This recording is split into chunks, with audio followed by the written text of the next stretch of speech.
No Carlos Vela for understandable family reasons. And less anticipated until an hour or so before kickoff. And even central midfield and have possession and make LAFC chase the game a little bit, which is something they don't want to do. They want to dictate the tempo. Here's Leggett. Good combination there with Pavone and Leggett. Only 4 teams conceded more goals last season than the Galaxy in the entirety of Major League Soccer. They're starting quite brightly here, mind you. And they could be in here. And they have taken the lead with an own goal. Absolutely against the script, with the run of play, mind you, because LAFC have stuttered out of the starting blocks. But on the front foot, minds. From the opening whistle, John.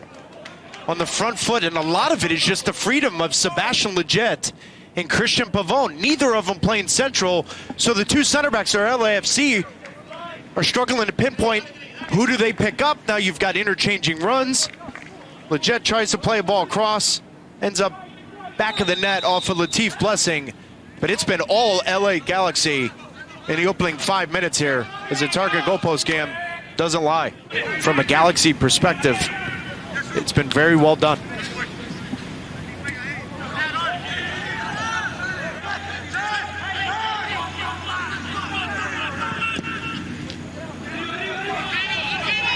Rodriguez.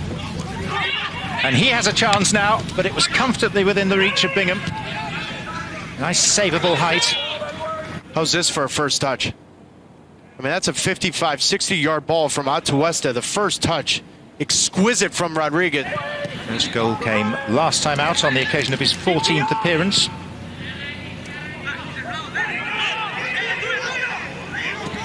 Kay. Diego Palacios. Rodriguez. A tangle inside the penalty area in which Bradley Wright Phillips goes down. With Perry Kitchen. It's a penalty. And Alan Chapman, despite the protests of LA Galaxy, adjacent to the spot, pointed to it. Keep an eye on Perry Kitchen. Bradley Wright Phillips is just stationary. He tries to turn. Oh boy, that's a difficult one for me.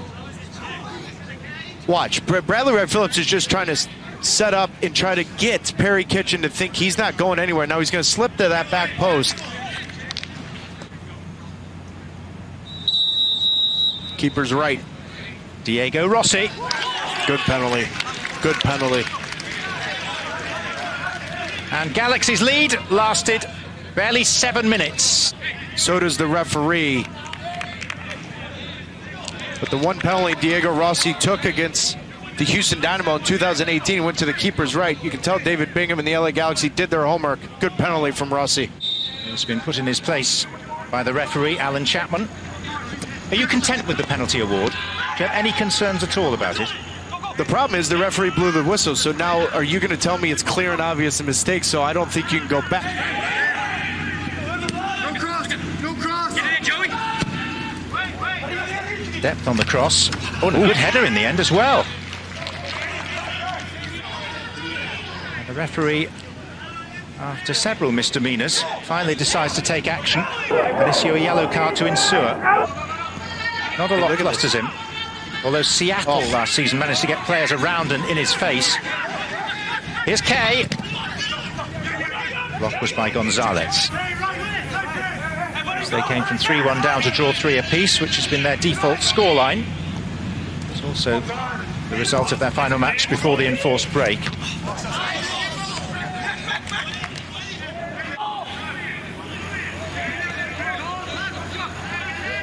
Felcher. And here comes Corona again. That's got to be who goes down, and it is a penalty.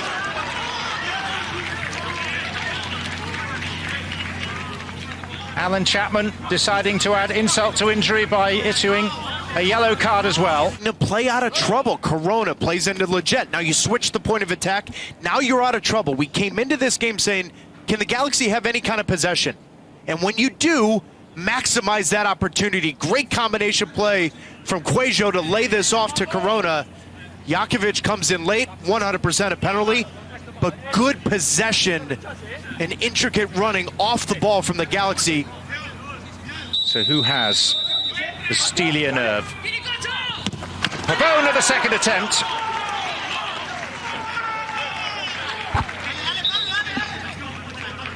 And never mind that this rivalry is being played out in entirely unfamiliar surroundings. The last couple of penalties that Pavone took for Boca Juniors in 2019, he went to the keeper's right. Now, Cicienega on the first opportunity read it the right way, but he was off his line.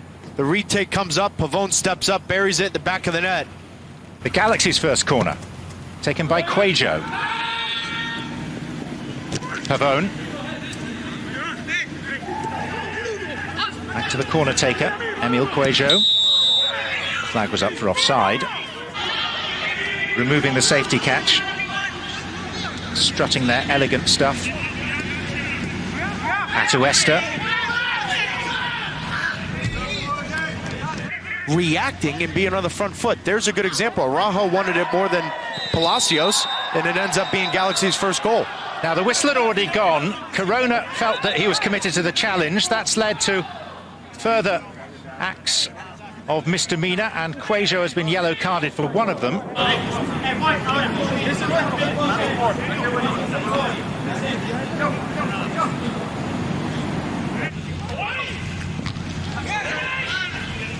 Kitchen only as far as K.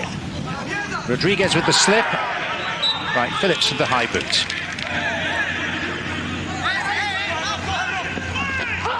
Oh, Knox twins, that's a foul. And Chapman on the march. Reach for the pocket, and the name that he will be inscribing is that of Phelps.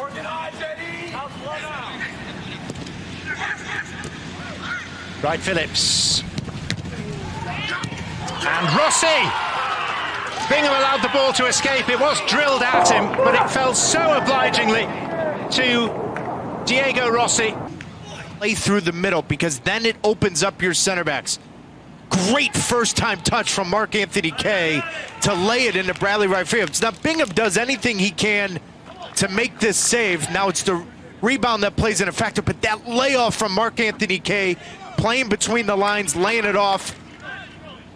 Diego Rossi gets his second of the game. Goes to show you how talented LAFC is. They haven't been great, and here we are 2-2. And that's the halftime score. And it certainly doesn't lack for entertainment or intrigue. And one of the centerpiece games tied at 2 goals apiece. The Galaxy in the white, no substitutions to report.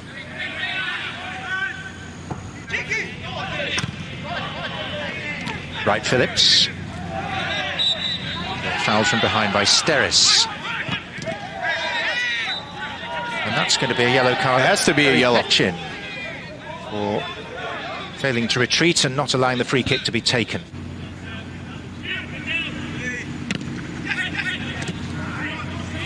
Full clearance from Bingham. And Rodriguez. And they did stand off him for a second and invited the shot. And this is Diego Rossi.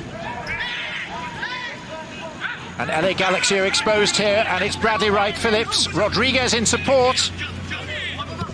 And Wright Phillips has managed to tuck one in. And he dances a jig of goal-scoring delight. And he's making a mark. And an acquisition that just leaves you shaking your head. How can LAFC get a guy that scored over 108 goals in 7 years with one team? Bradley Wright Phillips has made a name for himself in these moments. Gonzalez thinks he has him set up, but just a half a yard, a little window to bend this around Gonzalez and around David Bingham. Leggett. Cuejo. Brushing off Blessing, and he got some real meat in the shot. Be enough for LAFC on its own. Here is Rossi, and he failed to wrap his instep around it. Let's try to do something that's never really been achieved by a major sport before, allowing supporters from the comfort of their own homes to take part in the live event that's unfolding. The card is coming out of the pocket again for the 7th time this evening.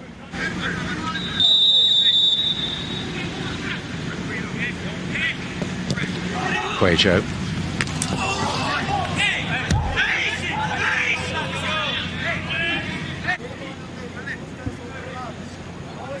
Mohamed El Munir,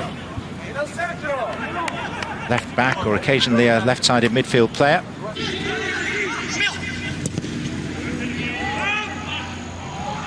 Hit with hope for Pavone. Good defending by Palacios. Atlanta player, native of Germany. I'm kind of hoping he scores, because I think the celebration will be sensational. Both his parents were acrobats in a circus.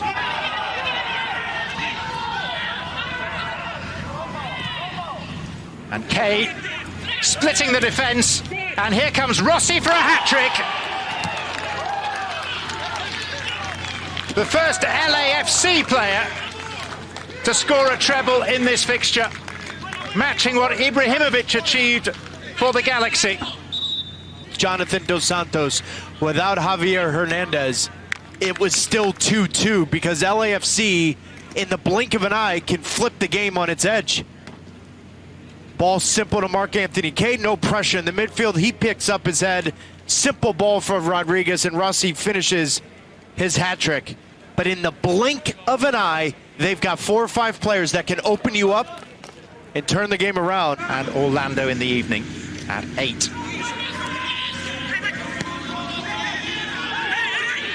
Tournament that has gained momentum, and that's El Munir! And that's a brilliant 5th. Struck with clarity, power and perfection, and no question where the honours in LA are heading tonight. LAFC bring in multiple positions. El Munir coming off the bench. There's no pressure on him whatsoever. Simple touch in the middle. A great technique here with the left foot.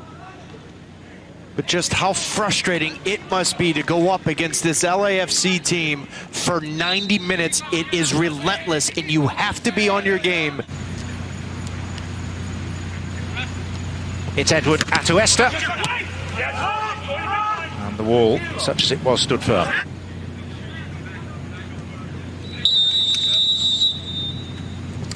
Rodriguez. And David Bingham able to cling on. Defensive midfield player. 1 cap for Panama against the United States in Arizona last year. He's been playing for LA Galaxy 2. A diversity to their attack, or is it simply going to be what we saw with Zlatan? Get it wide, whip it in, and hope that your center forward can get on the end of it. Ooh, good save from Bingham. Yep, alert to the end, comes out to Rodriguez. It's just, the Galaxy are the most decorated franchise in Major League Soccer. As we go back to that save from Bingham, good hit from Duke. But it's now the 3rd or 4th year where you. Now, is there enough pressure where you ask the question, you know, is his back against the wall during a global pandemic after a 4-month break? I don't think so. Header down, lacked power. It was Segura on the end of it. Is there is there enough for the Galaxy to compete at this level? Within range now. Good effort, good save. Weiss. If it's still attached to that ball. I mean, Cifuentes hit this. That ball's by him. Good save. He regarded as the best of the Under-20 World Cup against the US. Ginella and Rossi. Bingham says that's offside. Rossi's not hanging around to argue. Young, energetic players that fill in the gaps. This ball's hit. Now, is that offside? Oh, that looks close. That's what the Galaxy were claiming. Right? Because when this ball's hit from Ginella here,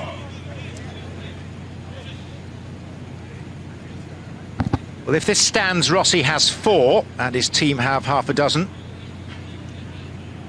I'm not sure, John, because it's where the ball is. This is now the joint highest scoring El Trafico so far.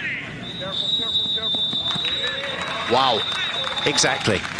Wow for LAFC.